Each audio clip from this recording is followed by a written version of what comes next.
بسم اللہ الرحمن الرحیم۔ السلام علیکم ورحمۃ اللہ وبرکاتہ۔ حضرت عبداللہ بن مسعود رضی اللہ تعالی عنہ سے روایت ہے، انہوں نے کہا کہ ایک شخص حضور اکرم صلی اللہ علیہ وسلم کی خدمت میں حاضر ہوا اور کہا، یا رسول اللہ، کلمہ پڑھنے والوں میں سے کوئی دوزخ میں باقی رہے گا؟ یعنی تمام مسلمانوں کے نکال لیے جانے کے بعد آپ صلی اللہ علیہ وسلم نے فرمایا، ہاں ایک شخص ہوگا دوزخ کے پیندے میں پکارتا ہوگا، یا حنانو یا منانو، یہاں تک کہ جبریل اس کی آواز سن لیں گے اور آواز پر تعجب کریں گے، کہیں گے العجب العجب، پھر صبر نہ کر سکیں گے اور عرش کے سامنے سر بسجود ہوں گے۔ اللہ تعالیٰ فرمائیں گے، جبریل اپنا سر اٹھاؤ، وہ اپنا سر اٹھائیں گے۔ اللہ تعالیٰ پوچھیں گے، تم نے کیا تعجب کی بات دیکھی؟ حالانکہ اللہ تعالیٰ خوب جانتے ہیں جو کچھ انہوں نے دیکھا۔ پس جبریل علیہ السلام کہیں گے، اے اللہ میرے رب، میں نے جہنم کے پیندے سے ایک آواز سنی ہے، کوئی پکارنے والا پکار رہا ہے، یا حنانو یا منانو، مجھے اس آواز پر تعجب ہے۔ اس پر اللہ تعالیٰ فرمائیں گے، اے جبریل، دروغہ جہنم کے پاس جاؤ اور اس سے کہو کہ اس آدمی کو جہنم سے نکال دیں جو حنانو اور منانو کی صدائیں بلند کر رہا ہے۔ حضرت جبریل امین علیہ السلام دوزخ کے دروازوں میں سے ایک دروازے پر جائیں گے اور دستک دیں گے، دروغہ نکل کر اس کے پاس آئے گا۔ جبریل امین علیہ السلام کہیں گے، اللہ تبارک و تعالیٰ کا فرمان ہے، اس بندے کو جہنم سے نکال دو جو یا حنان یا منان پکار رہا ہے۔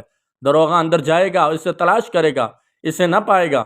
حالانکہ ماں اپنی اولاد کو اس قدر نہیں پہچانتی جس قدر دروغہ دوستیوں کو پہچانتا ہے، تو حیران ہو کر نکل آئے گا اور جبریل سے کہے گا، دوزخ نے اس وقت ایک ایسا سانس لیا ہے، یعنی بھڑکی ہے، کہ پتھر اور لوہے اور آدمی میں تمیز نہیں کر سکتا۔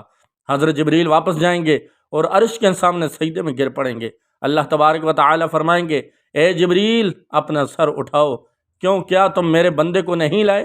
پس وہ کہیں گے، اے میرے رب، دروغہ جہنم نے کہا ہے کہ دوزخ نے ایک ایسا سانس لیا ہے کہ میں پتھر کو لوہے سے اور لوہے کو آدمی سے تمیز نہیں کر سکتا۔ اس پر اللہ عز و جل فرمائیں گے، دروغہ دوزخ سے جا کر کہو کہ میرا بندہ ان گھروں میں سے ایک ایسی پوشیدہ گلیوں میں اور اس طرح کے کونوں میں ہے۔ حضرت جبریل امین علیہ السلام جا کر اس کی خبر دیں گے۔ دروغہ اندر جائے گا اور اسے پا لے گا۔ وہ اوندا پڑا ہوگا، اس کی پیشانی پیروں سے بندھی ہوگی اور اس کے ہاتھ اس کی گردن میں پڑے ہوں گے، سانپ بچھو اس پر لپٹے ہوں گے۔ پس دروغہ جہنم کا ایک ایسا جھٹکا دے گا کہ سانپ بچھو اس پر سے گر جائیں گے، پھر دوسری بار جھٹکا دے گا، تمام ہتھکڑیاں، بیڑیاں اور توق ٹوٹ کر گر جائیں گے۔ اسے آگ سے نکال کر چشمہ حیات میں ڈالیں گے اور جبریل امین علیہ السلام کے سپرد کر دیں گے۔ حضرت جبریل اسے پیشانی سے پکڑ کر کھینچتے ہوئے چلیں گے۔ حضرت جبریل امین اسے لیے ہوئے فرشتوں کے جس مجمع سے گزریں گے، وہ کہیں گے، تف ہے اس بندے پر۔ حضرت جبریل امین علیہ السلام سر بسجود ہوں گے۔